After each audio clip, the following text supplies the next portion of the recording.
Want you to repost the Adiivka thing? Yeah, I want to talk about Adiivka. I'm going to read off Harry's thing and then talk about Adiivka. Adiivka fell today to the Russians because the Republicans sabotaged getting them weapons. And the Republican, I mean, I guess is this their whole plan, was just to sabotage this so they could blame Biden? Because if so, it's disgusting. I mean, it's disgusting as is. Their motivation would be even more disgusting. They sabotaged this specifically for whatever reason. I'm not specific. I don't know what reason they sabotaged it for, but weapons didn't go to Ukraine, and they haven't for months and months on end. And Ukraine's ran out. I'm going to read Harry's thing off here.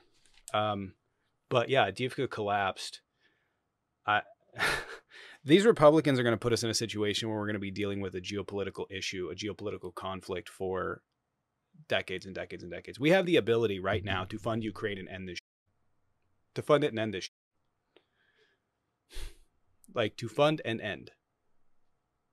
And we won't have to deal with Russia and the concerns that they're going to attack a NATO country in the next 5 years. So if you're against us funding Ukraine, you better get your boots ready, because they're going to draft your ass.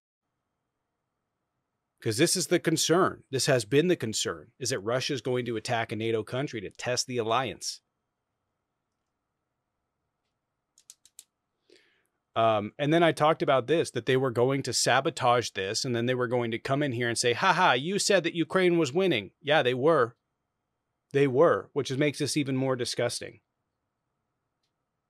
Adiivka, there had been no movement made on it in 2 years. No, a year and a half. There had been no movement made on Adiivka. It had been stagnant.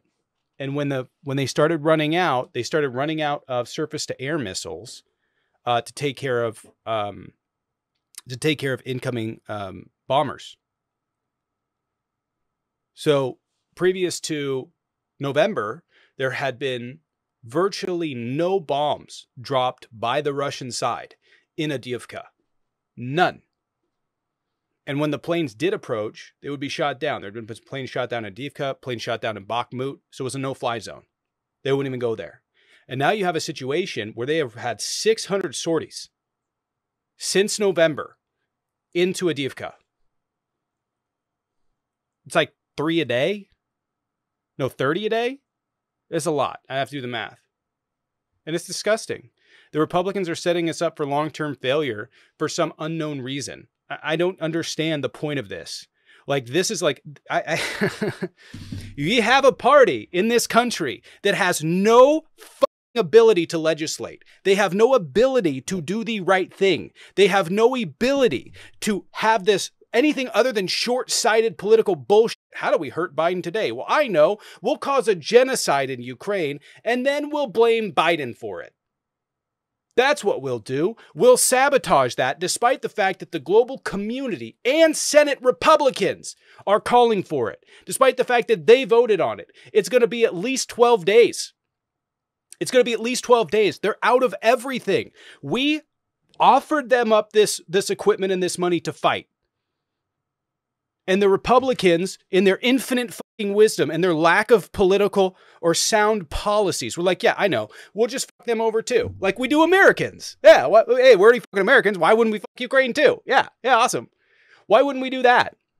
They're going to set us up for fucking colossal long-term failure. You have a party that has no policies. Their policies are fuck everyone over and also attack marginalized groups. That's it. That's their policy. You guys keep wondering why you lost 7 elections in a row. Here's your answer. You guys keep wondering why? You guys keep wondering why you lost 7 elections in a row and have won one single popular vote in 34 years. This is why. I don't understand the logic of this. I don't understand the logic, because all they're going to do, if Trump were to come in office, all they would do is be like, we need more money for our defense. So then why didn't you spend it in Ukraine? Who's this? Hello? No, hold on. So why didn't you spend it in Ukraine?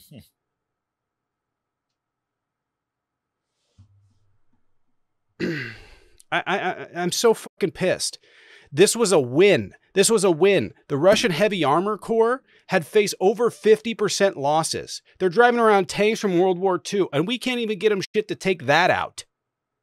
If you can't do that, at least fucking agree to drawdown. At least agree to send them equipment. If you can't get them the money, right? At least agree to extend Biden's drawdown power. Give him more money. Give him billions more. So he can send something over so they can hold the line while you guys are fucking around in Congress. For those of you that don't know, drawdown is basically they give the president authority to send shit over at will, his discretion, weapons that he accounts for and wants to send over. They can't even do that. Can my mods stop inviting people for a second? I'd appreciate it. Harry, this is Harry's update. Ukrainian forces are now leaving Adiivka after running out of ammo and some troops even running out of grenades. The 3rd Assault Brigade is bravely staying behind to cover the retreat. They are currently holding back 7 Russian brigades as they cover the Ukrainian units. Unfortunately, the withdrawal has been costly, with significant amounts of troops being KIA'd. One particular instance was a group of Ukrainian soldiers trapped. They fought until the last man, and their bodies were found clutching a Ukrainian flag. Listen, if you guys are against funding Ukraine, please go look at what happened in Bakhmut. Please go look at what happened in Severodonetsk, in Izium, and the dozens of other cities that they committed genocide in. All because you guys are so easily manipulated by these Russian bot farms and by Donald Trump that doesn't know a thing about politics. This fucking guy still thinks that you pay into NATO. He's been president for 4 years and still can't conceptualize how NATO works. He'd been president for 4 years and still can't conceptualize how trade deals work and trade deficits. This is the guy you want to be president? The 91 fucking dude is violently SAD Gene Carroll? The 91 felon guy? That's the guy? That's the guy? Your party is a disgrace.